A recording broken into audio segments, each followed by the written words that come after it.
Brett is a devoted husband, proud father, and mission driven entrepreneur. He's currently the chief executive officer of Love Conquers Fear, a venture rooted in purpose and impact. He co founded data.world, which grew into a global enterprise and was acquired by ServiceNow to power their AI platform. With his wife, Debra, he co leads Hurt Family Investments, backing 146 startups, 47 VC funds, and meaningful philanthropic work. Previously, Brett founded and led bazaarvoice through its IPO. At his core, he builds with love, courage, and a deep belief in what truly matters. Please enjoy my time with Brett. Hey, y'all. Let's go there.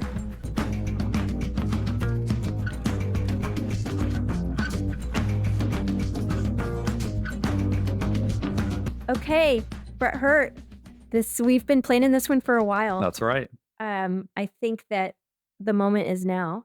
There's a reason why we're having this conversation now. Yeah, And let's tell everyone how we know one another. sure. Yeah, so we know each other primarily through the Henry Crown Fellowship, which has been really transformational for me, and I know that you feel that same way. Mhm.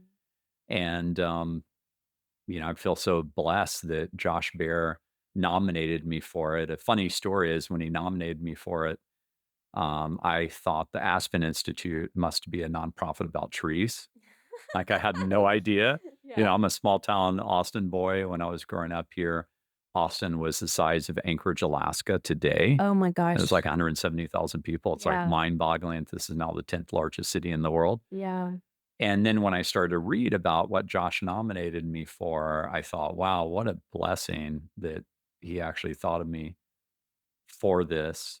And then I started reading about Henry Crown's life as a Jewish immigrant turned very successful and how he really gave back so much to Chicago and motivated so many leaders. And I thought those are footsteps I would love to follow in. And I feel very honored that I got in and that I've gotten to be much closer to you and Yeah. people like Seju or just talking about Yeah. Seju and so many others.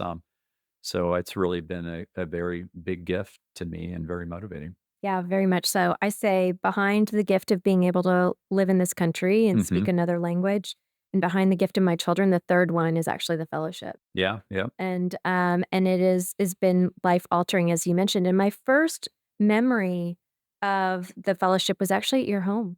Oh, You and that's right. Deborah, Oh yeah, gosh, that's so true. I yeah, forgot about that. Yeah. yeah. You Yeah. guys That were was when you first got in. exactly. Yep. You guys had a welcome dinner for those of us that were just Mhm. in the Austin area, and like you, I knew very little about it. Mhm. And once I did do my research, I thought there was no way in hell I was going to get selected.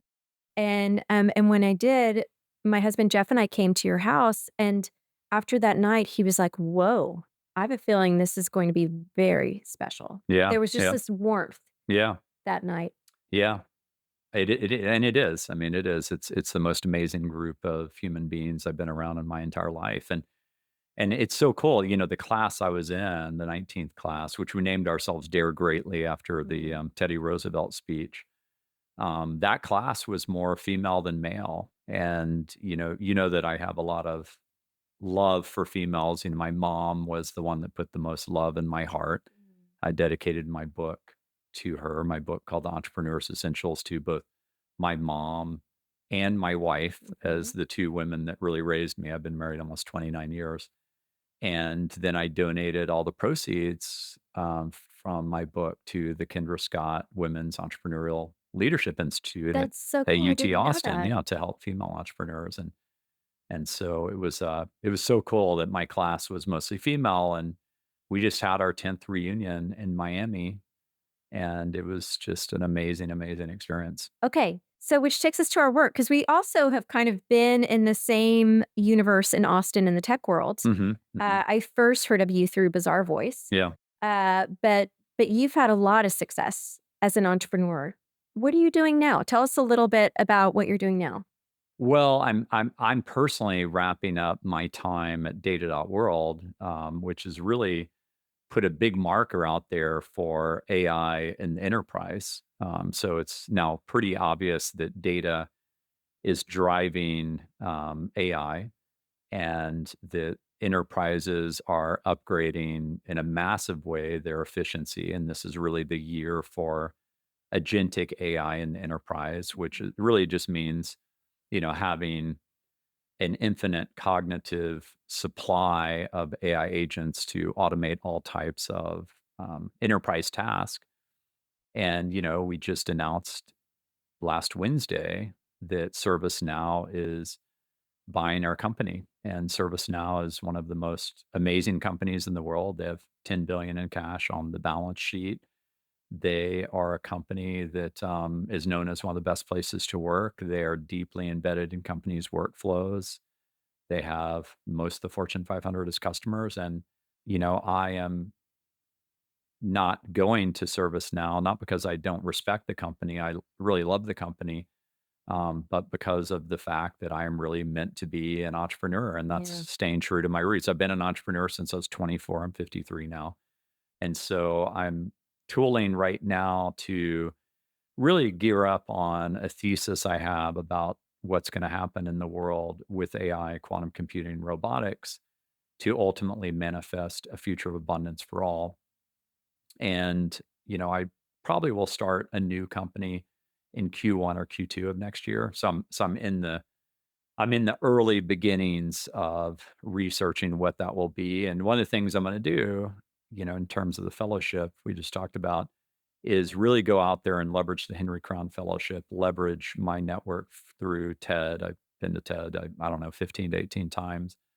My network through a conference called Dialogue, my Mm. network through YPO, and all these things I've been blessed to be in to talk with the most amazing entrepreneurs I know. I'm also, alongside my wife, we're investors in 142 startups and 47 VC funds. And Wow. I've got a huge network through that, like of just incredible entrepreneurs that are really changing the world. And so I want to go talk with them about my theses and really take the time to be very thoughtful with where I think things are going and how we're gonna make it there. You say, Yeah. "Let's go there." Yeah. It's the name of your podcast. Well, where I want humanity to go is to this age of abundance for all, and it's a very different narrative than the dystopian narrative, which is frankly embedded in us because of science fiction. But it's not just recent science fiction like Terminator and The Matrix. It's also old science fiction. I'm Jewish. Like,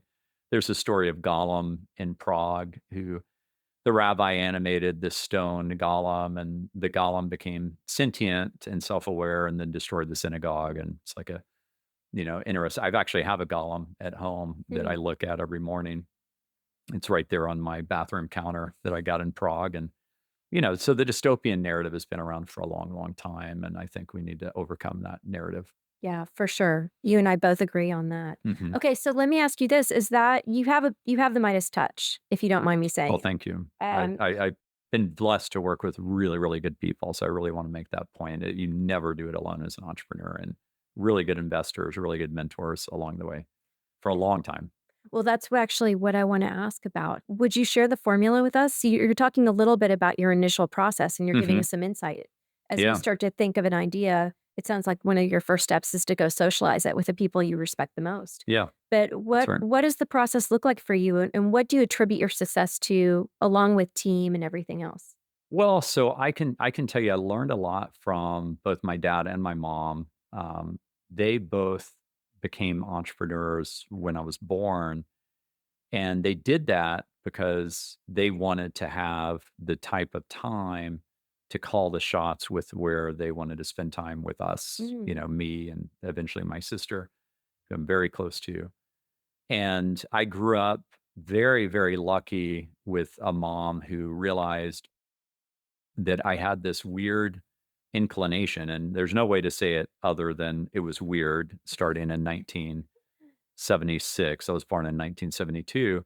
That, she got me Pong. That was the first Atari mhm. video console. You could only play Pong. I There wasn't remember even a Pong. cartridge. It was just Pong. And you plug it into the TV. And I wasn't satisfied as a 4-year-old with just playing it. I wanted to take it apart and see how it worked. And she bought me my first computer in 1979 when I was 7, and then learned how to program with me and gave me this gift to of unconditional love to allow me to really explore my passion. And I programmed over 40 hours a week from age 7 through young adulthood. And I got that from my dad in the sense that he was always an entrepreneur with my mom, but he would create physical products. He created one of the first halogen fishing lights in the world. Used to be the case that fishing lights, which attract fish, kind of like insects are attracted to light, used to be about this big, kind of like 2, 3 feet apart or wide. And they would often catch boats on fire because they were just Whoa. so big and Mm-hmm. heavy and, you know, hot, Mm-hmm. lights very hot. And he then created an halogen fishing light, which was about 3 inches wide, 3 times brighter than those big fishing lights, and would not catch boats on fire, had a very protective cage. And he was like a celebrity. I mean, I grew up with my dad being like the celebrity in those circles, and he would go fishing 2, 3 days every week. He passed away at age 63, but we were all like, well, he lived his whole life like he was on vacation. And he really did. He really called the shots. And so, I was as obsessive as him about creating in the virtual space. He really did not understand that. And most family did not understand that for a long time. Like most family would tell my mom that she was ruining me, that I was going to turn out to be a loser, that I knew nothing about anything else besides programming. Wow. But that's Texas, and that's Texas back then. And I wasn't playing football. I was just grinding and programming. But I knew that I really knew. I mean, I really felt blessed that I knew this, that the world was going to change through technology. And I knew that personally, I was born to be a part of that Mm. change. Like I really felt that since I was very, very young. And then I was right place, right time, right passion. I mean, my very first entrepreneurial venture, I always joke with people, the easiest way to be an entrepreneur is do something you know how to do that you can get paid for as a consultant. So I started Hurt Technology Consulting, not a very innovative name, during my first year at Wharton, where I got my MBA. I went to UT undergrad. That's where Deborah and I met, but Wharton was really where I wanted to go for my MBA. And it was an amazing experience. I mean, I was surrounded by brilliant people. And I started her technology consulting, and I was making 250 to $350 an hour at age 24. I Wow. could not believe it. And it was because I had this skill set that was so rare at that time, because I knew how to create almost anything online. And so, like, I leveraged a Wharton network, primarily sell to Wharton alumni. They were like, I need to create this web application. I was like, I can do that. And then I started to employ Wharton undergrads in the management and technology program, which less than 1% of the people that apply to Wharton get into. So Wow. these are people that like The have best of the best. perfect SATs, and they still can talk with you like a human being. They're not, Mhm. like robots, because usually people that are that good at SAT have that's really hard. I mean, that's Yeah. really, they're almost like robotic. And so these are really wholesome people, and they were making, I was paying them like, 25, $30 an hour, billing them out at like, 85, $90 an hour, which was a good deal because when I worked at Deloitte Consulting, I made 1/10 what they were billing me out at. Interesting. And so I was paying them a third what I was billing them out at. And that then led me to say, well, this is great and I can always do this and it's very good cash flow and I was making a lot of money. But I really was meant to change the world through technology, not just do kind of this bit labor. And why don't I really swing for the fences while I'm young, Mhm. and so I started to swing at some big ideas, created one of the first virtual communities called MBA Zone, created one of the first e-commerce sites called Body Matrix, selling things like sports nutrition products like power bars, protein powder, stuff like that. Um, And then the big, big idea came along, which really how entrepreneurship works, which is, the key is just to start doing something you think you'll be passionate about and see where it takes you. And life has a way of showing you what you should do. And the e commerce site led to this just obsessive passion by working for my parents when I was a kid growing up at their furniture stores to really understand what was happening inside this black box online where Hmm. everything was masked by web browsers. Mhm.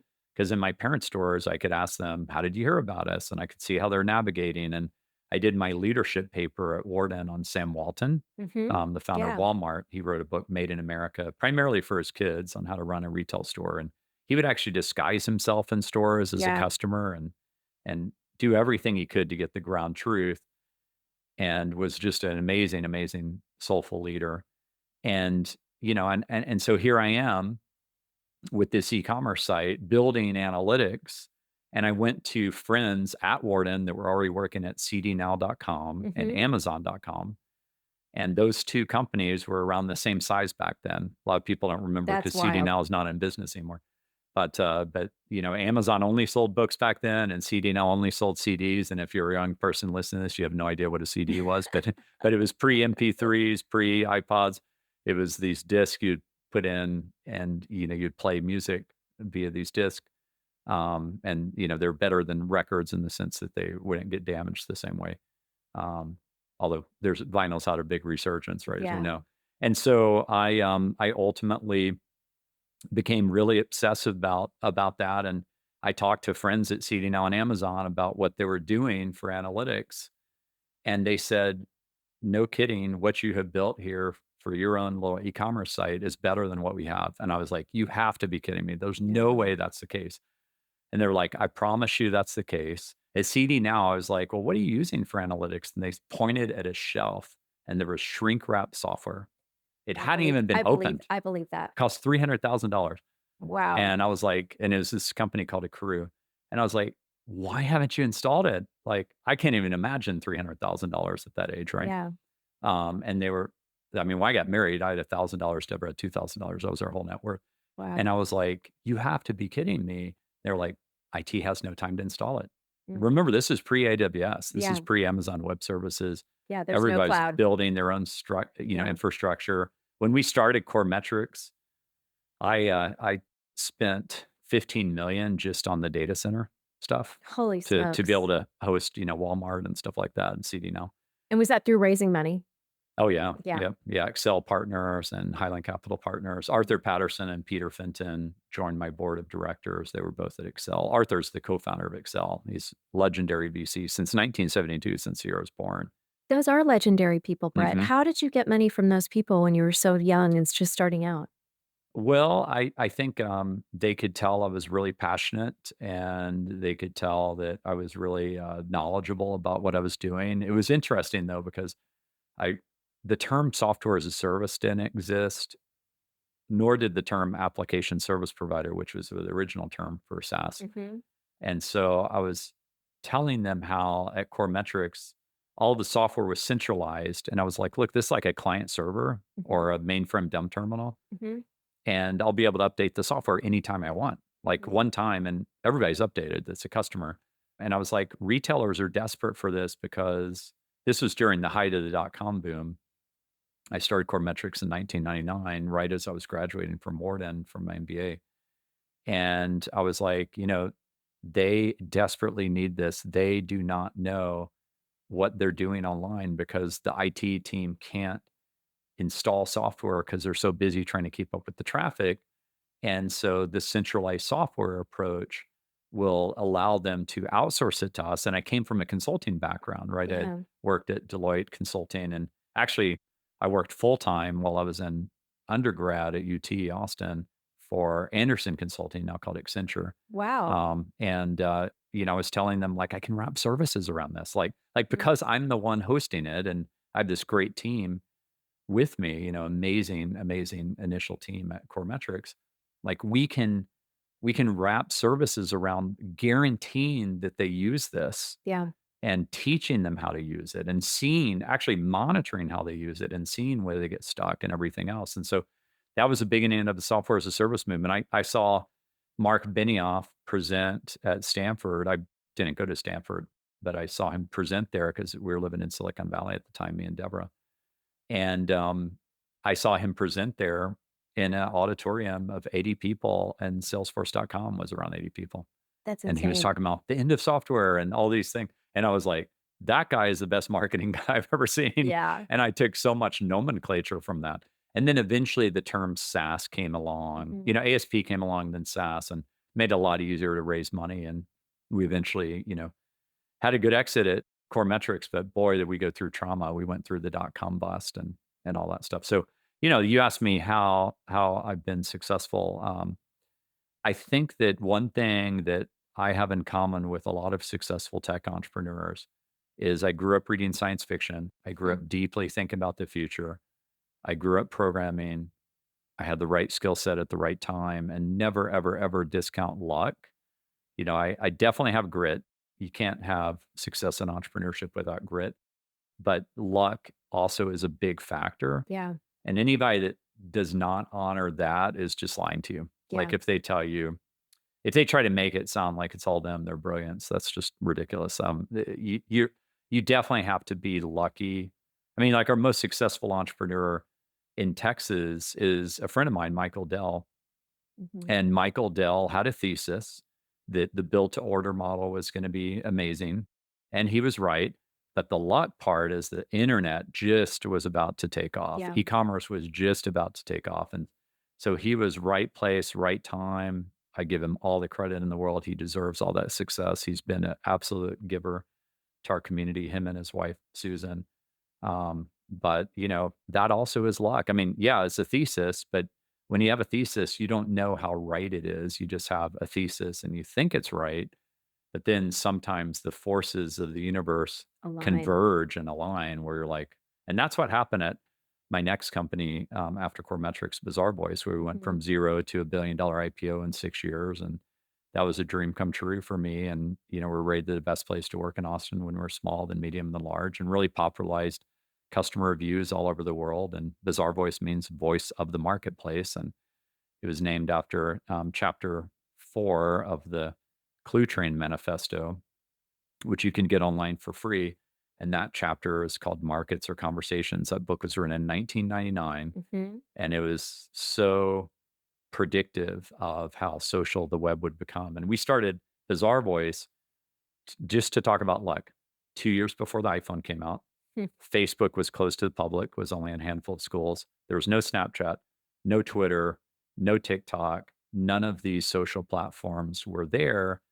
And there was a social media wave about to hit that all brands would be scrambling for. And the reason Bizarre Voice was so successful is it worked not just for retailers, but worked for all the brands like P&G and 3M, Sephora, all the L'Oreal, Lancome, all of those brands that sold through them. It worked on both sides. Yeah. So it was a two-sided market opportunity as a SaaS company, which meant that you had network effects between the business model where if you collected reviews on Tide.com, you could syndicate them to Walmart and say these reviews are coming from Tide.com customers. Yeah. And that So created a phenomenal network effect. So I'm seeing some really interesting themes here, Brett. So obviously there's the theme of problem solving, Yes. which I see very much in you and the companies in which you've built. They're all Mhm. kind of based on this thesis of, okay, I see this problem the customer's having and I can solve it. Yeah. The other thing that I'm seeing is this kind of culture of inquiry.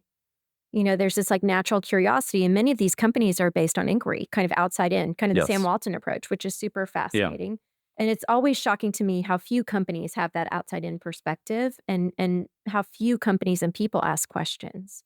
Yeah. It is shocking to me. I mean, one thing that I learned really early on, it's so insightful what you just said. Like at Core Metrics, we would go out there at the beginning of Core Metrics and we met with over 100 retailers.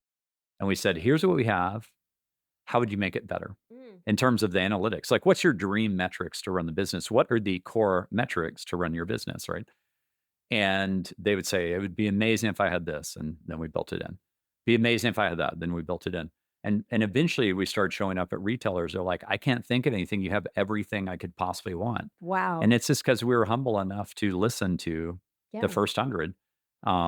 And it's very hard to get a business to fail if you don't just listen to your customers Yeah. and build exactly what they want. Yeah. It's so Which is what simple to Michael say. Dell did, which is, Is exactly what Michael Dell yeah. did. That's so true. The Yeah. built to order. Yeah, just build Ex- what they want. Don't ex- try to guess at it. exactly.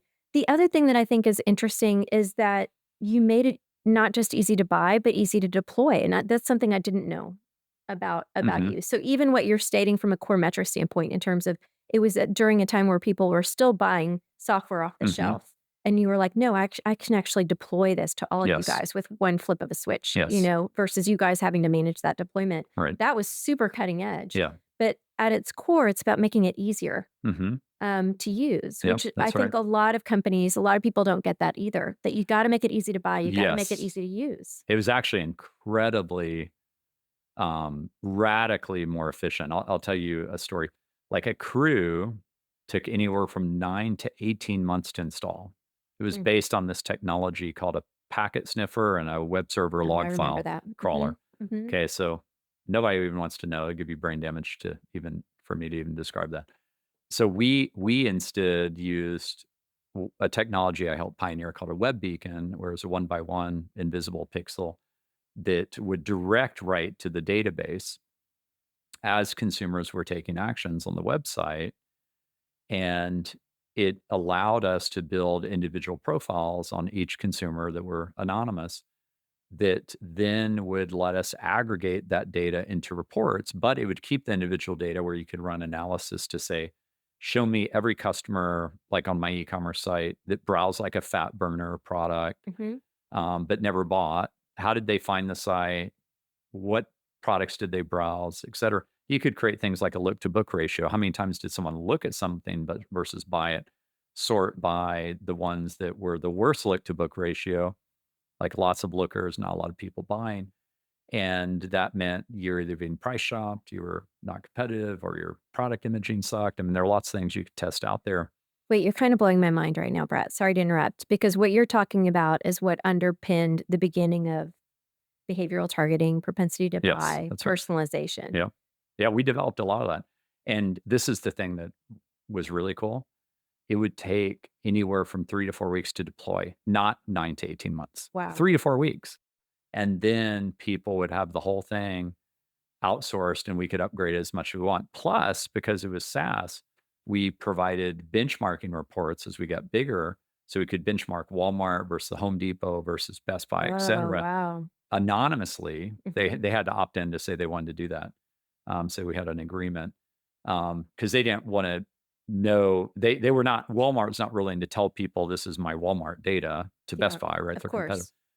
but like they want to see like where's their conversion ratio in a category as compared to other retailers. And so that we called that live mark and that was so cool because they were all in a standardized metric system using the same methodology. So it was really accurate to Wow. be able to, and we could do that for advertising and all types of merchandising and it created a network effect in the business model. And, I wrote that book, The Entrepreneur's Essentials, and one of the chapters is on identifying what I call natural network effects, which are network effects that already exist in an industry. It wasn't like we created benchmarking for retail. Mhm.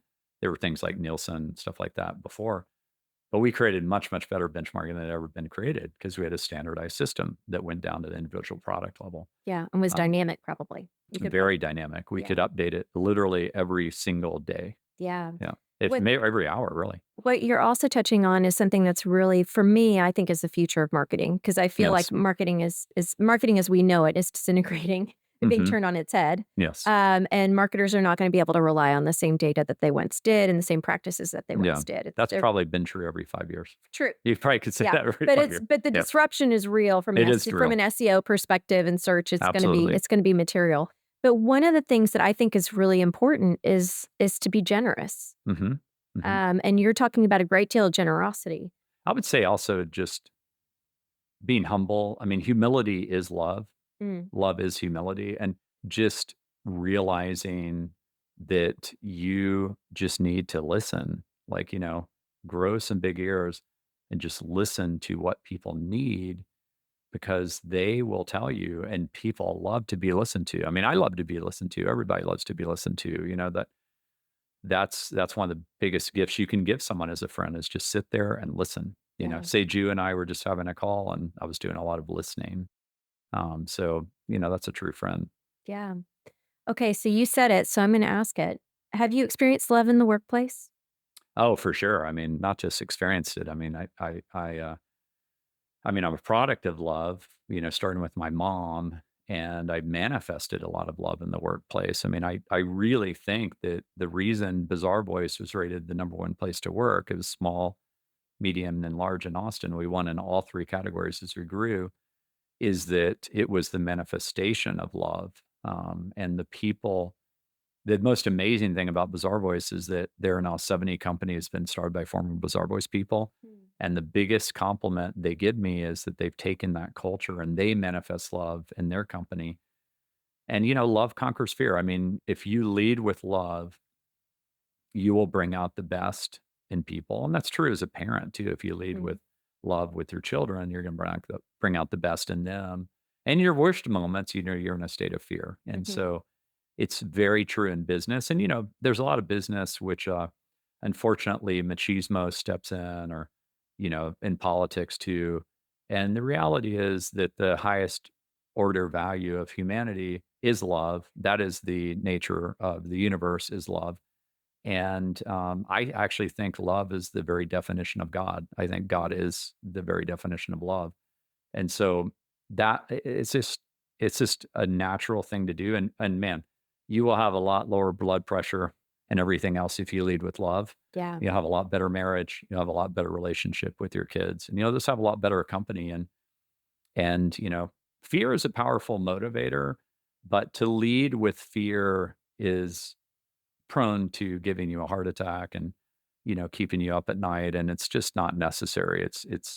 And frankly, those that lead with fear are broken inside in some way. They have some lack of self-confidence Yeah. inside, that maybe they weren't loved as a child, which is very sad. And you would, if you could wave a magic wand, you would change that. But hopefully there's something that allows them to overcome that brokenness, because that brokenness translates to other people that they then make suffer because they suffered. And to lead with love is the best way to lead. And the number one person I look up to that leads with love is Warren Buffett. Yeah. Like, everybody has some leader that they really look up to. He's my favorite. I'll give you just a quick Warren Buffett story. Through the Henry Crown Fellowship, actually, I got to spend time with him. Wow. It's one of our fellows. It was so beautiful. And this story tells you everything you need to know about Warren Buffett, and frankly, everything you need to know about leadership. So during the financial downturn of 2008, 2009, we all remember how scary that was. Lehman Brothers went out of business. Mhm. The CEO of Goldman Sachs calls Warren Buffett. He answers and he's like, "I know why you're calling. I'm having ice cream with my granddaughter at Dairy Queen. Let me call you back in 30 minutes after I finish up." He finishes up having ice cream at Dairy Queen, which, funny story, Berkshire Hathaway owns, and he calls him back, and he does the deal in 10 minutes. He agrees to the deal that the CEO of Goldman Sachs wants, which is a 10 billion bailout loan so that Goldman Sachs doesn't go out of business Mm. during the financial downturn. CNBC, he's just ripped. Like, people are like, the old man has completely lost his mind. What an idiot. He's going to be wrong this time. It's going to tank Berkshire Hathaway. Turns out to be one of the all-time greatest loans, one of the best returns, bails out Goldman Sachs, saves capitalism, Saves all of us. saves all of us. So what does that story tell you? First of all, he's a man who knows what matters. He's Mhm. going to take the time with his granddaughter. Secondly, how can he make a decision in 10 minutes? He spends 3 to 4 hours a day reading. He already knows all the numbers of Goldman Sachs. He already knows why they're calling. He knows exactly what to say. That's why he can make the decision in 10 minutes. Third, he has conviction. He knows that that's the right decision because he's so studied, and he doesn't care that people are going to think he's a fool. And you know and he doesn't rub it in when he's right. He's just like, hey, I did the right thing. I'm a believer in America. I knew capitalism was going to come back, that it was temporal. And it just tells you all you need to know. That is leading with love. Yeah. It's starting with his family. Yeah. Yeah, absolutely. Okay, so I want to talk before we move on to the next topic, and we wrap up on kind of your amazing success from a career standpoint and entrepreneurial standpoint. I want to know, were there any hard lessons learned along the way? Because to hear you talk, it's just been amazing. Oh, there's But been so many. but are there any stories you can share in terms of Sure. like really hard lessons learned? Oh, yeah. I mean, there's been many people that have really tried to hurt me very, very severely. I'll tell you, some of them just are timing lessons. I mean, core metrics during the dot-com bust, we went from 100 customers in 6 months down to 3 because our customers went out of business Whoa. because we were a little bit too early timed, Hmm. like timing is everything in startup success. And Bill Gross, who co-founded Idea Lab, when he gave his TED Talk, he said that out of every company they analyzed, they invest in hundreds of companies, incubated hundreds, including Overture, which was the beginning of the bid model that Google copied that Hmm. created the most amazing cash printing machine maybe in human history. Hmm. Um, that ultimately the thing that mattered the most was timing. Hmm. So here at Core Metrics, our timing, we did not predict the dot-com bust. As a matter of fact, investors were telling me, "Oh my gosh, you guys are going to be worth $1 billion." I had an offer to buy the company a year and a half in for like $200 million. Would have made a tremendous amount of money. Everybody would have been high fiving me. But I just did not want to sell. I was like, this company is going to be a big company. It could go public one day. And, ultimately I kept going at it. We hit a total wall. I had to let go of 2/3 of the team members. I was excoriated online. There was this website called Fucked Company back then in the dot-com bust, which just excoriated me, the fact that we let go of all those employees. I had no choice. I mean, this was something where I had to let them go. People were posting pornographic videos where they imposed a photo of my wife on them. Oh my gosh. Just Brett. really, really vile. But it was that time. I mean, it was like Yeah. Fuck Company was like manifesting that out of people, really trying to create a very big fear state, what morons, all that stuff. And there was a lot of that to go around. But the reality is we had no way to predict the dot-com bust was going. Yeah, of I course. remember when the red herring came out with that article with the dot-com bust predicting it, and they were right. And that actually happened. Um, and, I wanted to crawl into a hole and just cry. And sometimes I did that. But ultimately, I'll tell you a story about that. I was probably 1 or 2 weeks away from cash out, like where Mm. the company was gonna go out of business. And I was talking with Debra, my wife, until, I don't know, 2, 3 in the morning. And, I was in my 20s and I was just like, this is it, right? I Mhm. mean, it's just that's the end of the story. It's gonna go out of cash. And, there were a lot of tears and I went to sleep and I woke up in the morning and I had a smile on my face. She's like, "Why are you smiling?" Mm. And I said, "Because I know in my heart that I am meant to be an entrepreneur and I would do it all over again." Wow. And I went into Arthur Patterson's office, the co-founder of Excel, again, been a VC since 1972. And I guess I had the eye of the tiger because Arthur Patterson's like, "I'm going to do something that nobody else is doing right now. We're going to write a $40 million check and you're going to be one of the winners because I really believe in you." Mm. And we turned that around and ended up creating almost a $300 million exit. But Wow. it was that close. And if you read my book on entrepreneurship, which by the way, you can get for free online, so you don't have to just buy it. If you buy it, all the proceeds go to benefit female entrepreneurs through UT. But if you just read it at entrepreneuressentials.com, you know, that line between success and failure, sometimes it's very Yeah. thin. And it could have been the end of the story, right? And it wasn't. And part of the reason it wasn't because I mean, frankly, I manifested that in that Yeah. time. Like I needed someone to believe, and I had the right guy to believe. Yeah. And if he hadn't done that, that would have been the end of the story. So there are Now it three. wouldn't have been the end of my entrepreneurial story, Yeah. but it would have been the end of that chapter. So It wouldn't have been successful. there are a few things that really are profound in that story that stand out to me, which is one, you actually let yourself feel. You actually Mhm. let yourself grieve the loss of the company. That's right. And so often when we're in a fear state or we're going through something like that, we push those feelings down.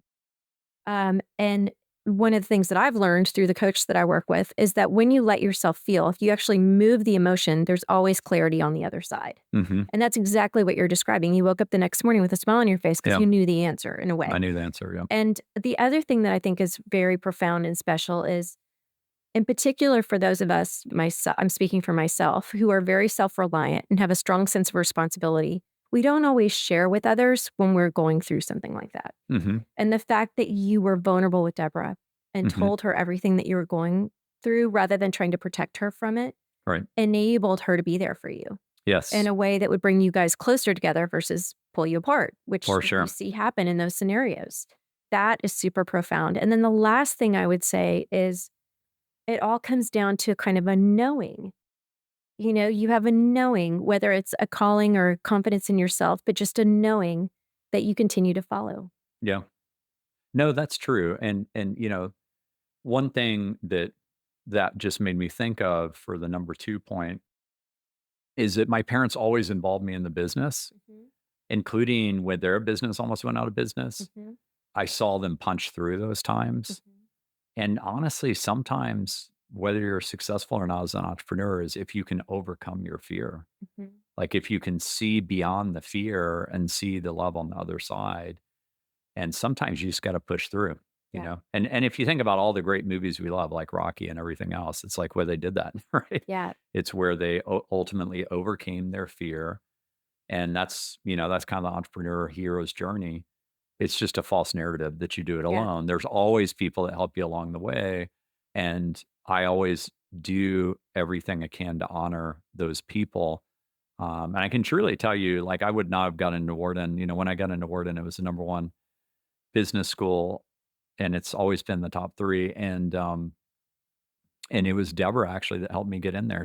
I kept on failing on the critical reasoning part of the GMAT, and she was like, "Hey, let me help you out with that," and as I read her the questions, she would get everyone right without even looking at the page. I'm Wow. like, "How are you doing that? You're getting like 100%." And she told me, "You're overthinking things. Go more with your gut instinct and start doing that." And then I scored high enough to get into Wharton. Wow. But it True was her. partner. Yeah, Yeah, it was true. her that really helped me through that. So, and she's all the most important decisions in my business have been informed by talking with her, including at data.world. And so, yeah, it is a true partnership, and we always make investment decisions together. And sometimes that's frustrating because I'll have high conviction and she'll be like, "No, thumbs down." But you have to honor that. Yeah, I love that. That's a true partnership when you can go toe to toe like that and challenge Yes. each other. Yeah. Okay. So what made you, and forgive the phrase, Yeah, I'm sure. not Yeah. trying to oversimplify, but what made you this tech Buddha? How did you get to this place where you are so zen about everything? Have you always been that way or have you done work? I mean, I've definitely done work, but I mean, I've done a lot of work over a long period of time. After Bazaar Voice went public, I spent a little time in retirement. I actually thought I was retired, and I'll tell you what was going on in my head because you would be right to think, well, why would you retire when your whole life purpose was to create a better world through technology? And you'd be right to critique me in that way. But what was going on in my head is my dad passed away at age 63 and my mom passed away at age 65. And the Oh one thing gosh, Brett, I'm sorry. yeah, thank you. And I miss them a lot. But the one thing that they said to me is they said, "Hey, when you become successful, however you define that, um, hopefully you'll slow down a bit." Mm. And they meant that out of love. Yeah. Like it was not a lack of love, but they were more lifestyle entrepreneurs. I mean, Mhm. they lived a great life. Like I said, my dad was like he was on vacation every week. And, my dad would joke with me and say, like, you never did get that lesson to just kind of like slow down. Like when I was 10 years old, he got an offer from Walmart to sell his products in all the Walmart stores Mm. and he turned them down. And I was 10 and I was like, "Dad, how can you turn them down? This is your chance to go really big." And he sat down at a small table and he looked me straight in the eyes and he said, "Son, you may realize the value of keeping life simple one day or you may not. That's your choice." Wow. And he kept life simple.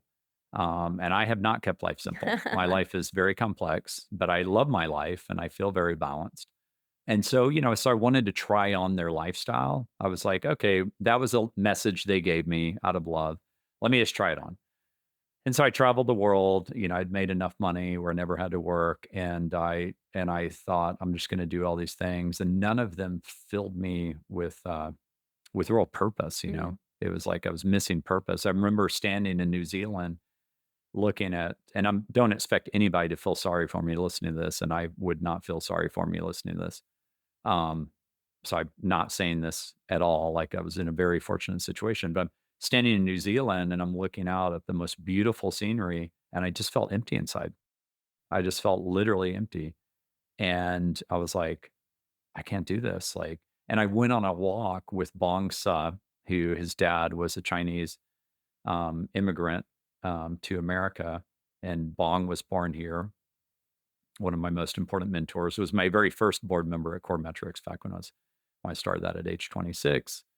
And Bong flew out to meet me, and we had this long walk actually in San Diego. I was in San Diego on this trip for the JCC here in Austin to understand what made the San Diego JCC amazing because we eventually would build the Hurt Family Tennis Center here in Mhm. Austin, which now it's amazing. The JCC now has more than double the members it did pre-pandemic, and it's really thriving financially. And part of that is tennis and pickleball. Mhm.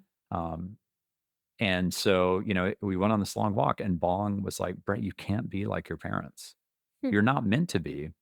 He's like, "You've been programming since you were 7 years old for over 40 hours a week. That's not the type of person that just chills out on a beach." Yeah. He's like, "That's antithetical to who you are." And I was like, "You're so right. I'm trying to be them and I'm not them." And they would not want me to be them if I was not meant to be them. They just were saying something out of love. And so I went to go study Vedanta in India. Really, the whole premise of Vedanta is one of the oldest, the Vedic philosophy of living a happy life is to gain control over your mind, that your mind ungoverned is like a child. It can go between states of worry about the past and anxiety about the future. And you can spend 10 years in that state and miss everything in the present. Mhm. And so I learned some of those practices. I did all types of things. I mean, I've done psychedelics before, which has helped me really gain this deep connection with God and deep connection with myself and my purpose and other souls. And I believe very much in God. I believe very much in an afterlife. I believe very much that Eben Alexander really did have that near death experience and proof of heaven.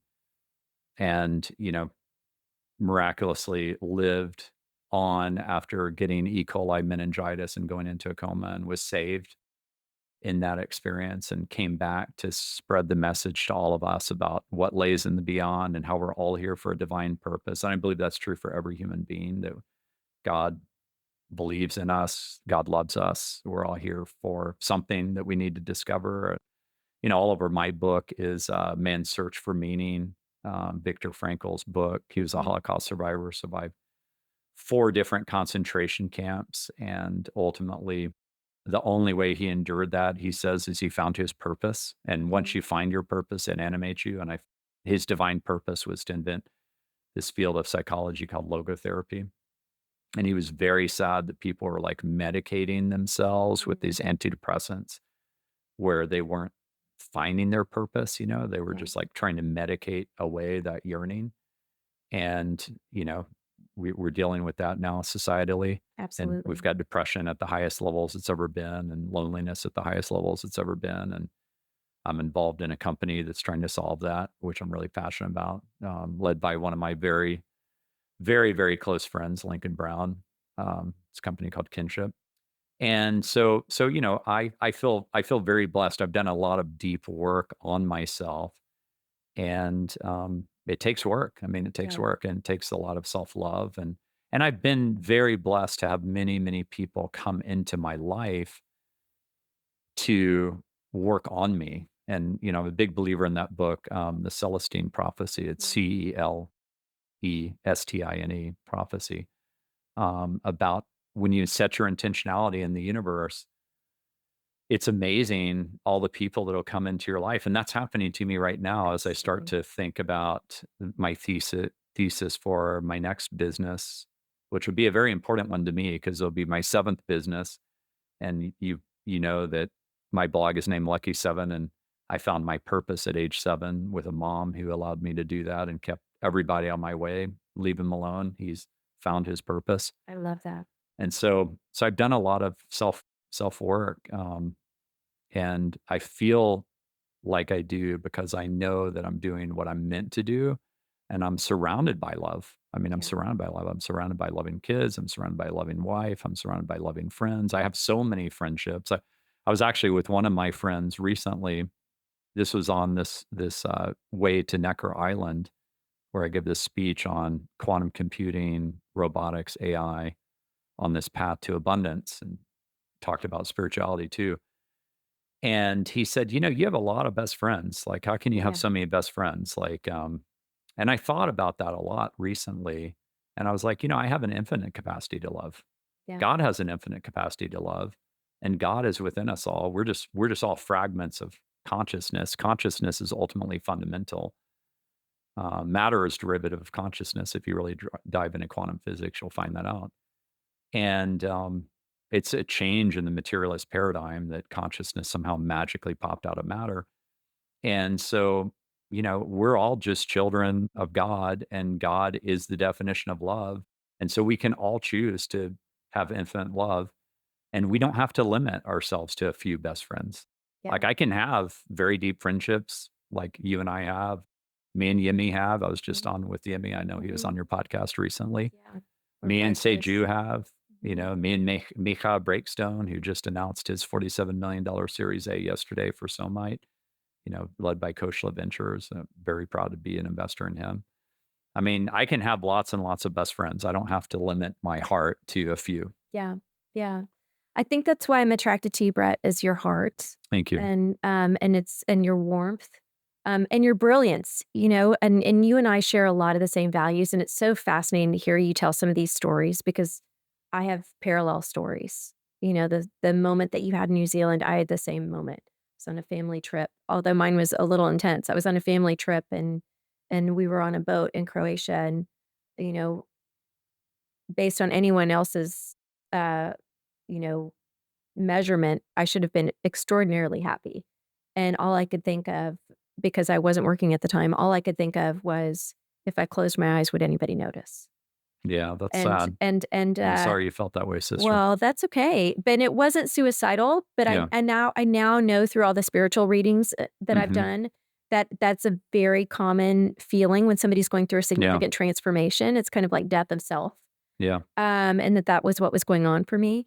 But I woke up the next morning to the news that Anthony Bourdain and Kate Spade had Oh, just committed suicide, so sad. and I was like, "Holy smokes, that is not how my story is gonna go I down. There's a know. I bigger know calling Anthony here." Bourdain's business partner. They have Oh, this man. company called Roads and Kingdoms, which is an amazing travel experience. It's like the back roads for a culinary. Oh, I'd love to check that Oh my out. gosh, Roads and Kingdoms. It's Okay. amazing.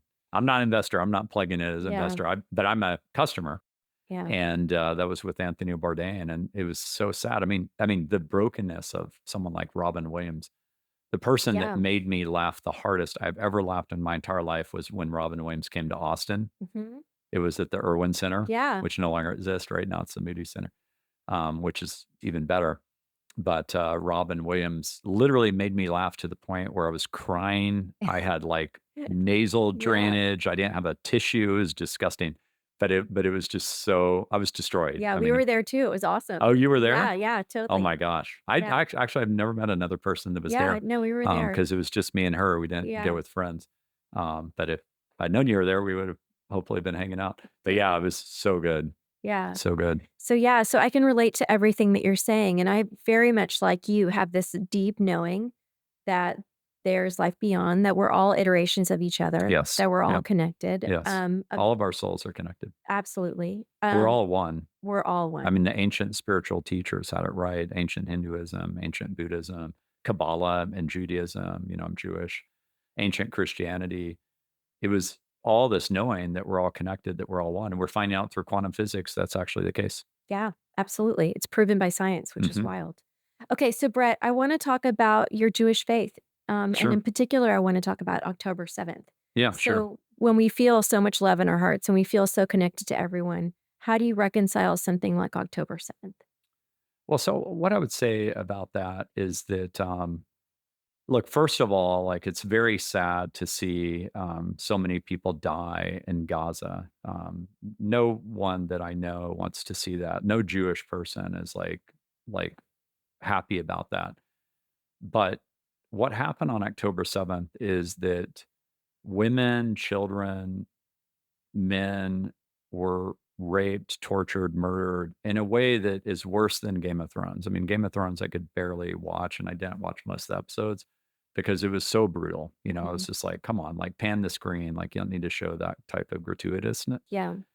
I mean, it's just I don't want those images in my head. And I never watched a video about what happened, but Hamas broadcast it all with GoPros that day, and they showed women being tortured and raped, and I revere women. And so, it really felt lonely as a Jew after October 7th because people were celebrating that on October 8th.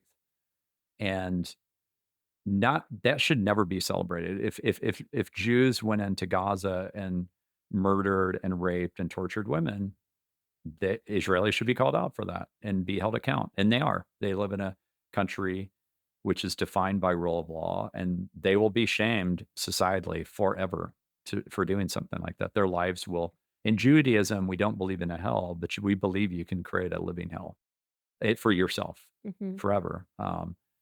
And so the only thing I would ask for someone that's analyzing October 6th or talking about proportionality of like how many people in Gaza are dying, et cetera, is to really go back and understand what started it and why it's so existential for Israel because they really want us dead. And I'm talking about us as Jews. Like they want me dead in America. They call it a global day of jihad in America. I was very terrified. And that's what they want, right? And Mhm. that's how terrorists win is they want fear to conquer love. And they want fear to conquer love, not because they love their people. Like Hamas does not care about its people at all.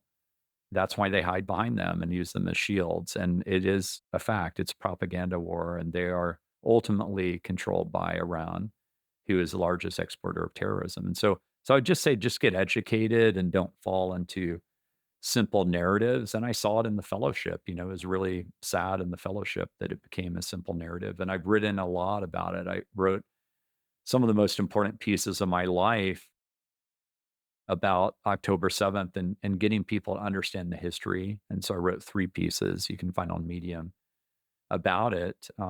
One on the 1-month anniversary of October 7th, one a year later than that, and one about the campus protest. And I've just asked people to get educated that it really matters.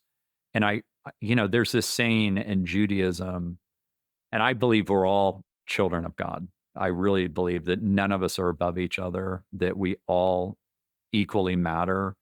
Hierarchy is an illusion. I've led that way too as an entrepreneur. Every single person at data.world matters as much as every person. We're all just playing our role. I do Absolutely. not look at myself in some kind Mhm. of high and mighty way as a CEO. I'm literally just playing a role. And then I go back home and I do all the things a dad does, and being a dad is very humbling. Yeah. Sometimes you really screw it up. Um, but I will say this about Judaism. We say that we're the chosen people. It's in the Torah. Here's what I believe about the chosen people.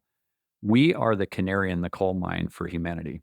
Mm. The Holocaust was a siren song for humanity. It was a clarion call to say never again.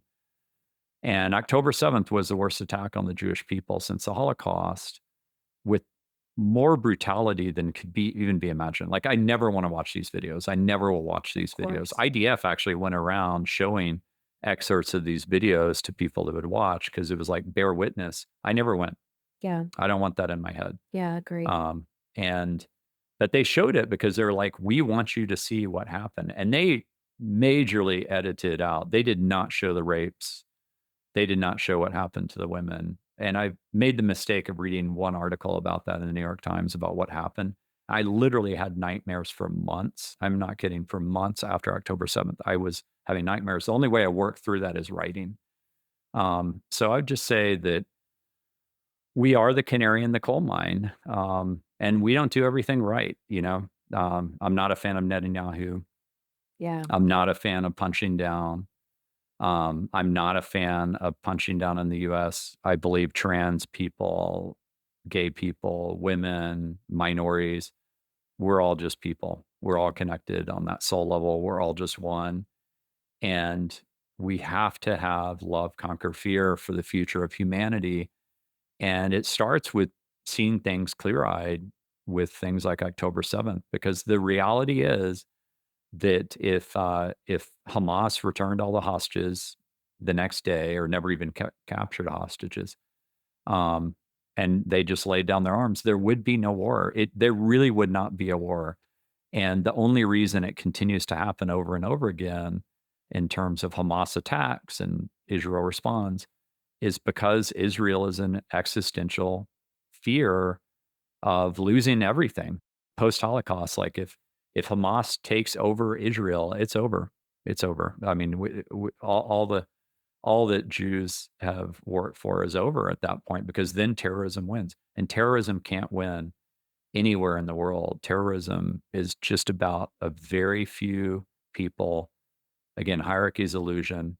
If you took all the people in the world that are oppressing the rest, it's probably 1,000 people out of a Yeah. world of 8 billion. And, Gandhi proved that you can just stand strong and not use violence. Mandela proved you could just stand strong and not use violence. You can overcome that 1,000 people with sheer numbers. Hmm. And we should not tolerate this 1,000 people oppressing us in the world. It's crazy that we do. And the reason we do is because we are in a state of fear. We're like so worried about what those 1,000 people can do. I mean, look at all the people right now cowering to Trump, Yeah. because they're in a state of fear, because they're like he's on a retribution campaign, and so they're cowering to him. And it's very sad that that's happening. But it also, don't get depressed about it. Just realize that that's a temporal state, and we're mostly on a good trajectory for humanity, and that love will conquer fear. And my thesis is that AI, quantum computing, and robotics will lead to an age of abundance where love will have to conquer fear for us to achieve that age. And it's in this lifetime that we will ultimately overcome that. And, a lot of the fear is based on a scarcity mindset Hmm. and based on millennia of fighting over energy, fighting over food, fighting over water, Hmm. um, versus just coming together. And technology is a great equalizer. I mean, capitalism itself has lifted more people out of poverty, starvation than any other invention of humanity. Just the concept of capitalism is an invention. And so we're on a good trajectory, even though you can be shocked in the moment at something like October 7th, or shocked in the moment about something Trump does, or shocked in the moment about something Putin does, or shocked in the moment about something that, North Korea does, or whatever it is. But that doesn't mean that that actually is the trajectory of humanity. We are becoming a more loving society, and that doesn't mean there won't be tests and shockwaves along the way. I Yeah. really believe in humanity. I love humanity. God loves humanity. And I really think that it's a test. The humanity project, Earth School, as it's referred to, and in things like The Seed of the Soul by Gary Zukov, or so many other books, Proof of Heaven by Alvin Alexander, so many books on spirituality, Celestine prophecy. Earth School, what we're doing here is we are ultimately here to manifest love, Hmm. and love expands consciousness, and God is consciousness, and God is expanding love through us.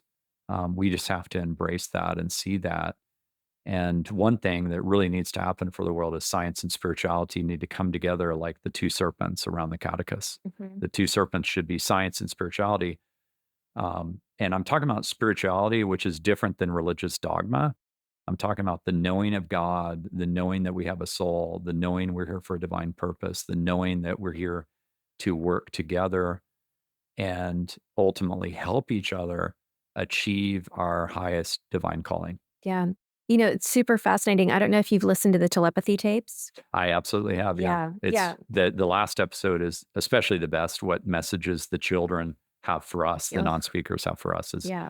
everything you need to know. Yeah. It's so profound. And it syncs with all these books we just mentioned. Absolutely. And it all comes together. And it's also really consistent to what I experienced in my mushroom journey, which was very profound and very Mhm. spiritual. It all links. Yeah. Yeah, tell Um, me about that. I wanna hear about that. That yeah, I'm sounds happy. amazing. I'm happy to talk about it. But the thing I was going to say about the telepathy tapes is what's fascinating to me is how the material scientists are trying to shut that work down.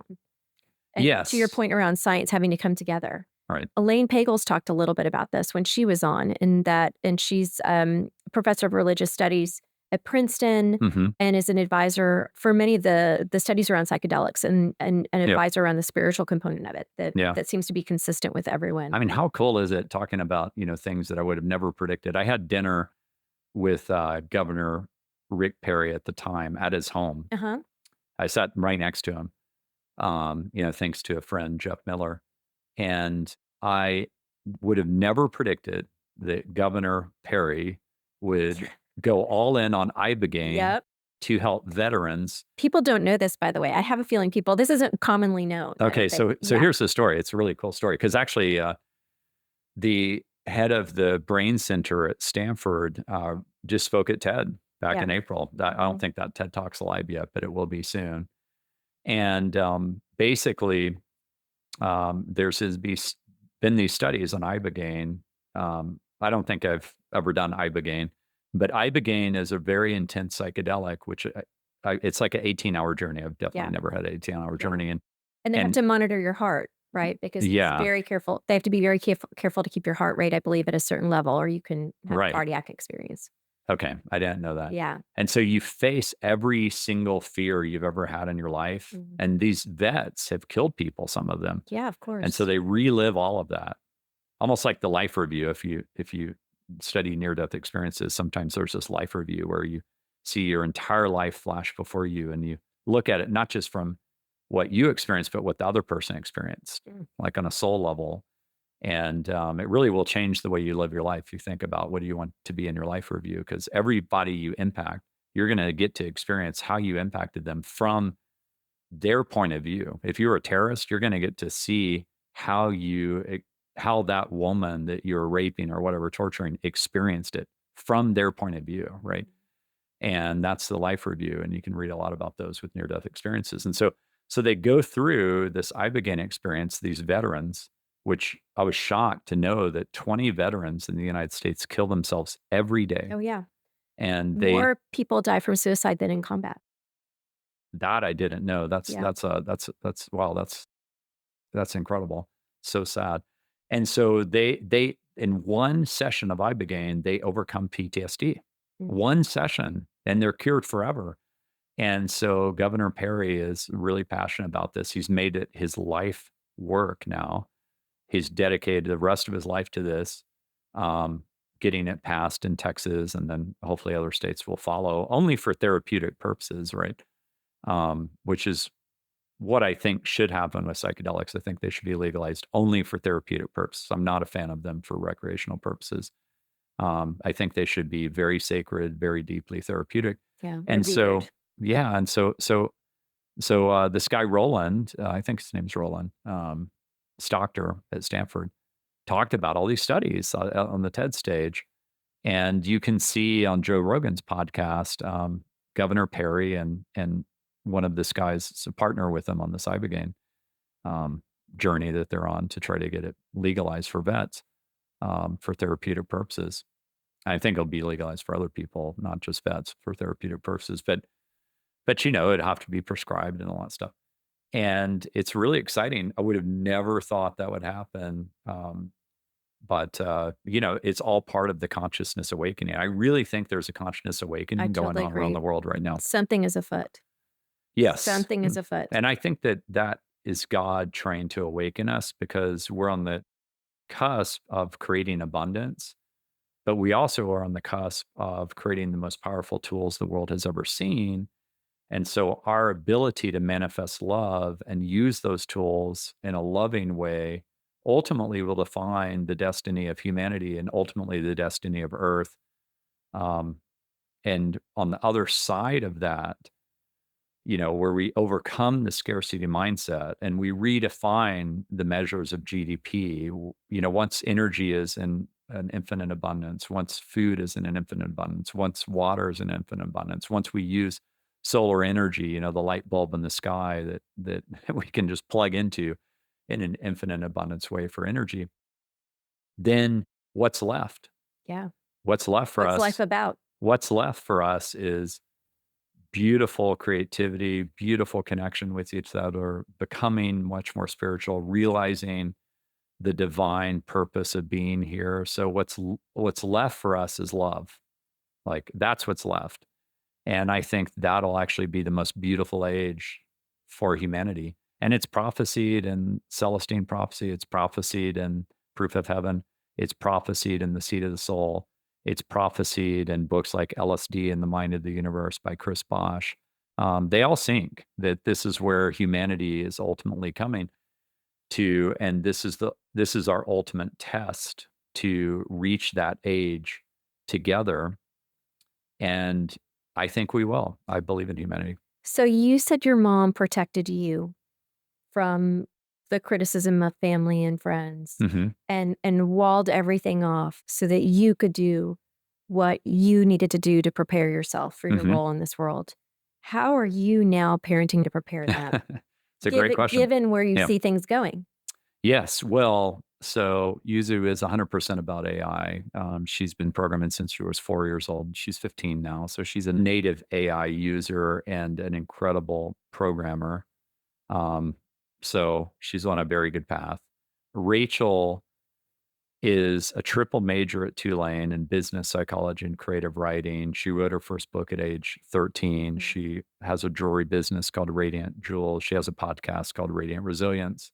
That was the hardest interview I've ever done, Mm. episode number 7. She Wow. saved Okay, I'm lucky gonna listen 7 to for it. me because it's totally unscripted. You have no idea what she's going to ask you. And I was like, she knows everything about me, including all the words. Like these kids have studied us since they were born, right? Mhm. And so they know everything. And so all I've done with our kids is tried to show them a ton of love and tried to find out what their divine calling is and ultimately give them as much support and understanding as possible on whatever that is. And I've taken them along on the journey for businesses. I've started, Rachel spent a lot of time growing up coming to Bazaar Voice. Yusu has certainly visited data.world many times. I've involved them in startup pitches that I thought they would be interested in. They were involved, especially Rachel, in the pitch for Hero, which Mm. is Mickey Agarwal's company with Taro, founder of Four Sigmatic, which is basically a diaper product that mushrooms eat, so it's completely biodegradable. It's something like every year with the throwaway diapers, we could encircle the Earth, I think 3 times every year. Oh goodness. And they take 100 years to degrade. So, we need a solution there, and they've got a really big plan, and so she was involved in that, and she's seen many startup pitches. I've tried to do everything I can to help them live their purpose, and that's all I can do. And ultimately, it's their life, and they will ultimately choose their path. And I have no judgment about the path they choose, and neither does Deborah. And so we just show them a lot of love and try to just act like my mom, who was the wisest human being I've ever known, Yeah. and the most loving human being I've ever known. Yeah. So I'm just trying to be like her. What's her name? What's her name? Brenda. Brenda. Go Brenda. Yep, yep. Okay. And then It's amazing. what sort of advice would you have for somebody who's in the middle of their career, in particular the knowledge worker, who may see their job going away? Yeah, sure. Yeah, so, like, one thing I would really say is race alongside the machines here, like, embrace AI because what is discounted in the dystopian narrative, and there will be disruption. I'm not gonna try to candy coat it and say there won't be any disruption in jobs, is that the highest order emotion for humanity in the universe is love. And AI ultimately is a creative super machine. If you can get rid of a lot of the grunt work, then you can manifest more creativity. So what I see happening as a result of AI is billions of new startups. I use that word deliberately, even though there's only a billion on the planet. Like I'm talking about billions of new startups over time that all are individually smaller because you don't need as many people, but will create personalized products and services that we honestly cannot imagine today. Yeah. We just can't even imagine them. We could not imagine what impact the internet would have. And that's going to be amazing. And so the more astute you are in working with AI, and if you're not working with AI a lot today, I really encourage you to do so um, because you're going to be a much more capable human being if you embrace it. And, that's why I was early on the Austin Next podcast with Worley. A lot of people forget that the moratorium call was March of 2023. ChatGPT launched November 30th of 2022. So literally 4 months later, there was a shut it down, do not develop models more powerful than GPT-4. We're Mhm. way, way beyond GPT-4 already, Yeah. and we're 2.5 years into this.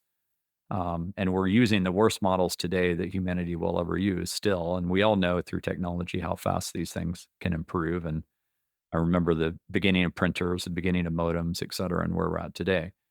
And so you need to really embrace it and not be afraid of it because you will be a much more creative human as a result. And the reason I thought the moratorium call was so ridiculous is that the whole destiny of humanity has been technology. I mean, starting with the discovery of fire, which allowed us Yeah. to cook our food to create bigger brains and ultimately manifest more intelligence on Earth. Um, we definitely have to work on manifesting more love on Earth. And I think we're on that trajectory. That's part of the consciousness awakening. And so it's really making sure that you are not afraid of AI because fear will contract, love opens. And so if you are fearful of something, you're not going to use it and you know, it's not going away. I mean, Yeah. it's you can't wish it away. Do you have a Um, favorite tool that you use in your day-to-day life? I love deep research, Mhm. using O3 for that. That's ChatGPT. I love Anthropic. I Mm. think the Anthropic coding tools, Claude Code is really Claude, yeah. amazing. Um, I love the image creation tools, the video creation tools. I Do you have a mean, favorite? they're pretty crude today. Mhm. You can use O3 to say, design 10 images and pick the best one for this purpose, and so those are easy to use. But I love a lot of these tools. I love 11 Labs. I mean, there's a lot of these things that I use.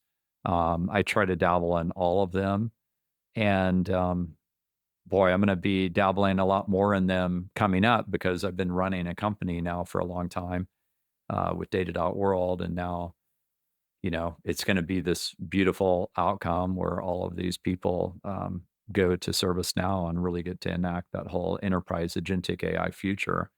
And so I'll be working very deeply with these tools and creating a lot of stuff with these tools and ultimately figuring out my best utility for humanity to help us achieve that age of abundance with AI, quantum computing, and robotics, which I very much believe we're on that trajectory, and I believe the scarcity mindset will eventually melt away as a result. Yeah. Okay, so paint a picture for us, Brett. What's your hope and wish for humanity at this stage? Yeah, I mean, I know what God wants for us. God wants us to overcome fear by manifesting love. And it is real. It really, really matters. Mm. And it really matters in this lifetime because we are on the cusp of that. And ultimately, our ability to do that, I can see that future. It's so clear to me that we are on this trajectory where we're talking about the end of disease. We're talking about unlimited energy, practically speaking, unlimited food, water, practically speaking, et cetera. And this world of creativity that we can't imagine, this world of love that we can't imagine today, and this world of abundance that we can't imagine today. We're on that cusp, but it's rocky. And it's rocky because we're locked into a fear mindset. I'll tell you a statistic that not a lot of people know. And part of this is because we spent so much money during the pandemic that we're kind of warped in terms of numbers now. And I'm not saying we did or did not do the right thing. I do think we overspent, but it was out of good intentions. It was out of fear of what we were seeing in Wuhan and what we were seeing in Italy, and we wanted to save ourselves, right? But in hindsight, like, there were a lot of things we'd do differently. Like, there's a lot of things anybody would do differently with the clarity of hindsight. I mean, that's true for anybody. Um, so, during the inauguration of Trump, pretty shortly after, um, a lot of people don't even think about this. February 21st, Stargate is announced. Mhm. Stargate is a $500 billion of funding, which was announced by President Trump alongside Sam Altman, Mayoshi Son, Larry Ellison, which is our race to be the first country to create AGI. You can't even script this. What happened the day before Stargate? DeepSeek R1 launched, Mhm. open source model out of China. It took about a week for that to settle in. And then eventually people realized, oh my gosh, open source may win here. NVIDIA lost 600 billion of market cap the next week. NASDAQ lost a total of $1 trillion of market cap the next Mhm. week. 500 billion of funding for Stargate is more inflation adjusted than we spent on the Manhattan Project Hmm. to win against the Nazis and the Japanese in World War II.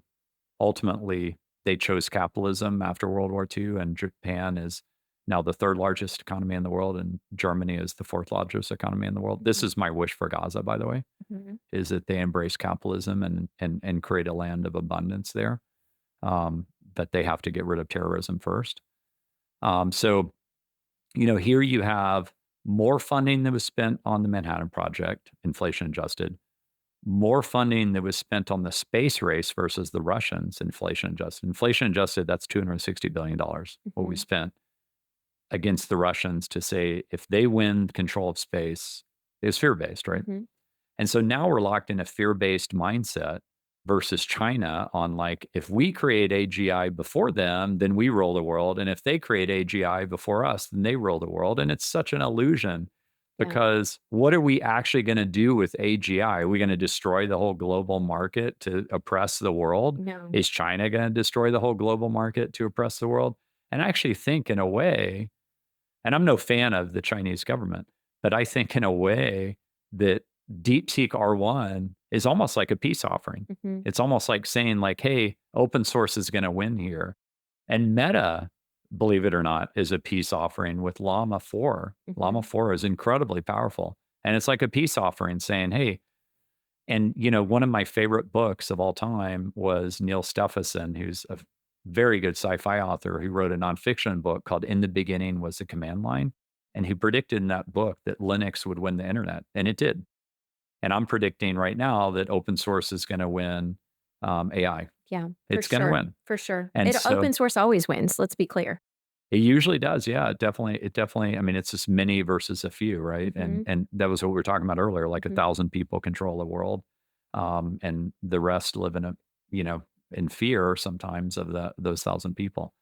So the many definitely can manifest love to conquer the few, and conquer fear.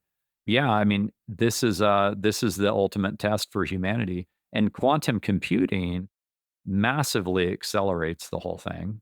We are Which on the people are cusp. not talking about, Yeah, which but blows my mind. yeah, they're not talking about it enough. But watch the 60 minutes on it because it's very interesting to watch that. And the Mhm. number one thing you'll learn in watching that, besides the geeky cool things about quantum computing and quantum physics and kind of the spirituality, they take a whole spiritual bent on it too at the Oh, end, a fascinating. mysticism bent at the end, which is something I very much believe in. Um, I'll tell you a quick story about that in a second. But the number one message they're communicating is that we have to win versus China Hmm. on quantum computing. They're like, if if China wins quantum computing, we're screwed. Yeah, it's going to be Um, ubiquitous. yeah, exactly. And so the one story I'll just tell you real quick diversion. I was at TED last year. Harmit Nevin, who's the head of the quantum computing division at Google, he's this German guy, really fun guy. I bet it's really fun to work with him. He's got sunglasses on his head. He looks like he stepped straight out of a William Gibson cyberpunk novel. It's like this really fun, gregarious guy. And he was showing a stable quantum computing calculation. And he said, the only thing we can figure out on how this is working is it must be computing in a different dimension. Whoa. Okay. He says this at TED. Okay. Whoa. And then the press release comes out on the Willow chip at the end of last year, Google's new quantum computer chip, which has already been bested by others since. This is December of last year. And they do a calculation on the Willow chip that takes 5 minutes using qubits, which can be a 1 or a 0 or a 1 and a 0 or neither all at the same time. It's the wave function in quantum physics, which requires the observer and then it collapses into material. And the way a classical computer works, including our modern day supercomputers, is they're all based on bits, which can be a 1 or a 0 and Yeah. only a 1 or a 0. They can't be in this superposition state. And that calculation, which took 5 minutes on the Google Willow chip, would take 10 septillion years on a classical supercomputer. Okay. To put that in perspective, that is a 10 with 25 zeros after it. That is over 720 trillion times the known age of the universe, which is supposedly 13.8 billion years old. Okay, so when he says it's computing in a different dimension, I actually believe it is computing in a different dimension. I believe that quantum is using the computing power of the cosmos. Um, and then robotics is just the physical manifestation of AI. So just like we'll have infinite cognitive supply, we'll eventually have infinite physical labor supply, and you'll be able to point to a hill and say, go build that building, and 1,000 robots will go march off and do that. And so we're really talking about manifesting a world of abundance. This is all, remember that almost all technology is combinatorial and built on top of each other. As Steve Jobs said, we're all just building layers in the sand. We're not building the next Taj Mahal. Although with robotics, it'll be very easy to build something like a Taj Mahal in the future. And so that's where we're heading. And it's super exciting. I mean, it's the most exciting time to be alive. And I love that the consciousness awakening is happening alongside it. And I very much believe that's God. Yeah. And what's super wild, and I haven't really realized this up until now talking to you, which is as a human race, from a consciousness standpoint, we are moving away from binary thinking. Yes. Binary compute is binary thinking. We're moving away from Boy, that. that's really profound. You're Right? so right. And You're so that's right. what's kept us polarized. Yep. Yep. That's what's kept us in this either or state. Yes. That's what's kept us in a scarcity mindset. That's Mhm. what's kept us thinking, well, it's you either have to side with Israel, you have to side with Gaza or Right. Palestine. It's Side with humanity. side with humanity. Right. And We're so all, how multiple things can be true at the same time. yes. And that what we think is reality isn't necessarily the case. Yeah. Yeah. And it doesn't mean our reality here is not beautiful.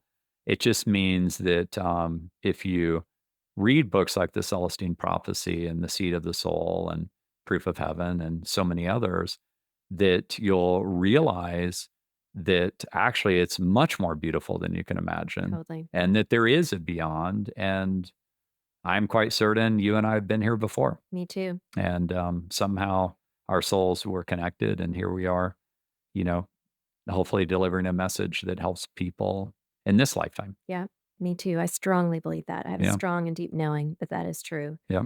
Okay, so to close us out, Brett, what would you say to the person that's experiencing fear right now? They're looking at the world through the lens of fear. They're Yeah. seeing they're seeing the Trumps, the Netanyahus, the Putins. They're seeing the things that are happening in the world. They're Yeah. looking at the kind of bubbly markets, and they're full of fear. Yeah. What would you say to them? I mean, the number one thing is I would say realize that in a 24/7 media environment and a 24/7 social environment, that there is algorithmic manipulation going on to keep Mhm. you locked in that state because they're trying to sell you ads or subscriptions. And Yep. so realize that you have to break yourself out of that mindset and you have to read things like watch the TED Talks by Angus Hervey on Fix the News, fixthenews.com. I'm a subscriber there. Read things like the Progress Network's regular newsletter. Go out there and reprogram yourself to realize that there's a constant stream of positive things happening in the world that just don't get the same amount of coverage because the algorithms don't reward them in the same way. Mhm. But there's scientific breakthroughs happening every single day, which are really, really exciting. There are loving acts of kindness happening every single day, which are absolutely beautiful. There are governments doing amazing things, um, every single day. Look, even if you hate someone like Trump or whatever, it's not everything he's doing that's wrong. Mhm. Where Like there's be able light, to there's see through that, darkness. Yeah. right? Be able to see through. I'm not saying most of the stuff he's doing is right, but some stuff is okay. Yeah. And it's not like everything is bad. And so you just have to be able to see things that way because you're caught. I like the way you said it. You're caught in the binary mindset. And it's just like, I was hosting a dinner actually talking about, this topic of AI, quantum computing, and robotics, and us reaching the age of abundance. And one of the people at the dinner at our home, and I was hosting Mark Gober, who I really recommend his books and his podcasts. Podcast called "Where's My Mind," and his first two books are amazing. Mhm. Called "An End to Upside Down Thinking," and it's about how our brains receive consciousness versus manifest it. Hmm. And it explains like how we have a soul, explains like why near death experiences occur and how there are these out of body experiences, et cetera. And it goes at very science based. It's really, really hardcore. You know, he was a Princeton grad and really was like, this can't be right. And he was a total materialist. And it changed his view when he really dove into the scientific Wow. research and he documents all that. And one of the people at the dinner table, and I won't say who it was, but it's a very prominent CEO here in Austin. And he said, well, humanity's done such a poor job. And it hurt my heart Mm. when he said that because I, I was like, inside, and I didn't say anything at the time. And I'm going to have lunch with him and talk with him about this. But at the time, made my heart hurt because, God loves humanity and I love humanity, and we don't do everything right, but don't give up on humanity. Yeah. Like, he was basically saying, well, I would trust AI more than I trust humanity. Well, who made AI? Yeah. Humanity. It's an iteration of us. Right. It's an iteration of us. And so, we have to reach an age of abundance, it starts with loving ourselves. Yeah. We can't get there without loving ourselves. So we have to internally have our love conquer fear and imagine what type of world it would be if every single leader in the world had conquered fear, Yeah. if they led with love And truly love themselves. and truly loved themselves and overcame their brokenness, whatever it was, if their parents were really mean to them, et cetera. I mean, look, my dad was pretty tough on me. Mhm. My mom was all love.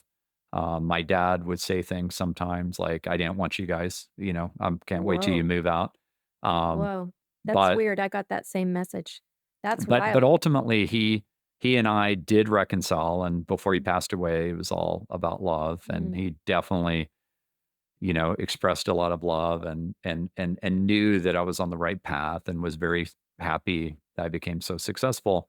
Um, so I don't harbor that, Yeah. but I had to overcome that. Yeah, for sure. So because that was hard. That cuts deep, right? Yeah, We yeah. can't speed bump that. No, I know. When I became financially successful, he tried to take credit for it. And I said, I want you to know I wasn't your science experiment. Like I ultimately had to overcome that and I will not do that to our kids. But he was raised in a very hard way. I mean, his father, who was so sweet to me, my grandfather, was raised during the Great Depression, and the father deserted the family. And my grandfather was the oldest, and he had to help my great-grandmother raised the family, Mm, and he ultimately was very smart, and he put himself through UT by tutoring people often in subjects he didn't know, and he mm, ultimately did not wanna take the risk and became one of the most famous mathematics professors in the world, and, he was so loving to me. I mean, he was so, so loving to me, but he was not like that with my dad, mm. and that then transferred, Yeah, through my dad to me, but, my mom was so loving that it overcame that and then some, yeah, and so, it you have to repair your brokenness to ultimately love yourself, yeah, and you have to love yourself to love your spouse, and you have to love yourself to love your children, and you have to love yourself to be able to love people in your company, yeah, and the people that reflect like lots of anger and depression and meanness towards others, they are broken yeah, and they can overcome that. And that's all I wish for them. I don't look at them with scorn. I look at them as I hope you overcome whatever it is that broke you. yeah. Well, Brett, you're extremely inspiring to me, Thank you. and not for You are to me. oh, and not for the reasons people would think. I mean, yes, you've had tremendous success financially as an entrepreneur, but it's your heart and the way you raise your children and the way you move through the world and the way Thank you you. treat people that I find extremely inspiring and I wanted to shine a light on. And Well, so thank you. I'm so glad our listeners got to get a view of that, Well, a peek into your heart. so glad you're doing this, and I'm so glad all the light you put in the world. Well, You're a beacon of light. thanks. Yeah, and this is my small way. I too feel very called to serve humanity and to help humanity. It's not clear for me what it is yet, but I'm listening and I'm here and I'm ready. You'll figure it out. So yeah, but that's You're going towards the light. You're a yeah. beacon of light, and ultimately, God will work through you, and you'll figure out what your divine calling is, and there's Thank just you. no doubt it is. And hey, this might be part of it. I think this may be. But thank you for your time today, You bet. and I want to have you back All once you've right. got this company locked and you're ready Cool. to talk to the world about it. I want to hear about it. Q1 or Q2 of next year Okay. will most likely be the timing. Okay. It's a date. Yeah. Okay. Thanks, Great. Brett. Thank I you. appreciate Yeah. you. Love you. Love you. Thank y'all for listening today. If you're so inclined, please follow, subscribe, download, share, all of the things so that we can keep going. We appreciate your support so much. If you're interested in learning more, go to thecoeffect.co.